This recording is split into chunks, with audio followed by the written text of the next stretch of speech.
Sivil toplum kuruluşlarımızın çok değerli temsilcileri, değerli basın mensupları, değerli sporcularımız, bugün engelli bireyleri dijital alanda güçlendiren mobil uygulamamızı tanıtmak üzere bir aradayız. Engelsiz Türkiye mobil uygulaması. Bu uygulama engelli vatandaşlarımızın kamu hizmetlerine daha hızlı, kolay ve güvenli bir şekilde erişebilmesi için tasarlandı. Engelli bireylere yönelik tüm hizmet ve destekleri tek bir platformda toplamak üzere hazırlandı. Ben uygulamamızın hayırlı olmasını diliyorum. Bugün aynı zamanda 3 Aralık Dünya Engelliler Günü. Bu anlamlı gün engelli bireylerin hayatını kolaylaştıracak, yenilikçi adımların çoğalması ve toplumda güçlü bir farkındalığın oluşması için bir fırsattır. Bu vesileyle tüm engelli kardeşlerimizin gününü kutluyorum. Kendilerine ve ailelerine huzurlu bir ömür diliyorum. Kıymetli misafirler, bakanlık olarak engelli bireylerin güvenle yaşadığı, fırsat eşitliğinin güçlendiği ve hayata tam katılımın sağlandığı kapsayıcı bir toplum inşa etmek için çalışıyoruz. Sayın Cumhurbaşkanımız Recep Tayyip Erdoğan'ın güçlü liderliği ve engelli hakları konusunda ortaya koyduğu hassasiyet çalışmalarımıza her zaman yön verdi. Bu anlamda engelli bireylerin hak ve hizmetlere kolay ulaşabilmesi için erişilebilirliği temel önceliklerimizden biri olarak görüyoruz. Bu doğrultuda erişilebilirliği güçlendirmek amacıyla önemli yasal düzenlemeler yaptık. Şehirlerimizi ve hizmet birimlerimiz için standartlar belirledik ve uygulamaya geçirdik. Bu yıl erişilebilirlikle ilgili 2 önemli Cumhurbaşkanlığı genelgesi yayımlandı. İlkiyle 16 Mayıs'ı Ulusal Erişilebilirlik Günü ilan ettik. Diğerinde ise web siteleri ve mobil uygulamalarda erişilebilirliği kamu kurumları için zorunlu hale getirdik.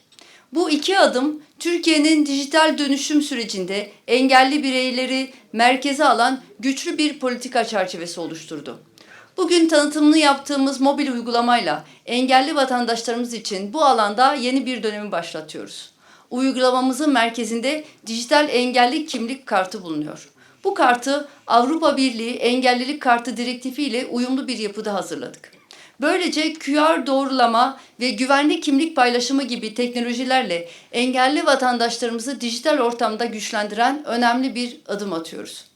Diğer yandan rapor süresi doğrultusunda evde bakım ya da engelli aylığı gibi ödemeler yatırıldığında vatandaşlarımızın anında haberdar olmalarını sağlayacağız.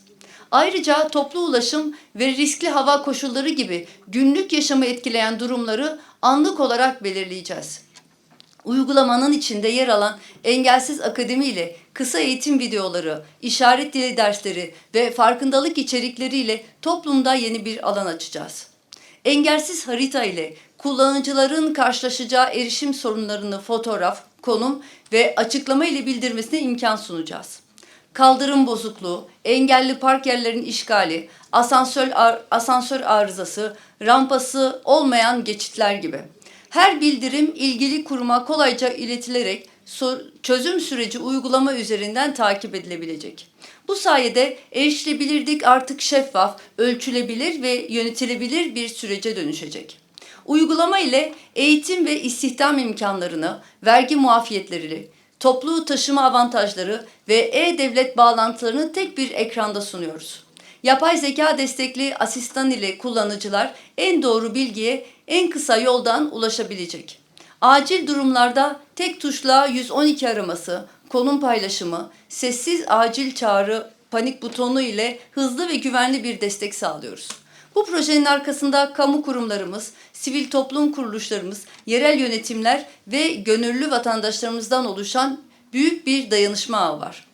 Ben bu vesileyle her birine katkıları için ayrı ayrı teşekkürlerimi sunuyorum. 2025 aile yılı vesilesiyle hayata geçirdiğimiz bu projeleri engelli bireylerin hayatını kolaylaştıracak daha kapsayıcı ve sürdürülebilir politikalarla devam ettireceğiz. Değerli misafirler, engelli bireylerin başarısı toplumun başarısıdır. Onların sporda, sanatta, eğitimde, çalışma hayatında elde ettiği her başarı hepimizin için bir gurur kaynağıdır. Bugün aramızda Tokyo'da düzenlenen 25. Yaz İşitme Engeller Olimpiyatlarından gelen milli sporcularımız bulunuyor. Onların uluslararası arenada elde ettikleri başarılar engelli bireylerin imkan sunulduğunda neler başarabileceği dünyaya gösteriyor. Ben buradan Tüm sporcularımızı tebrik ediyorum.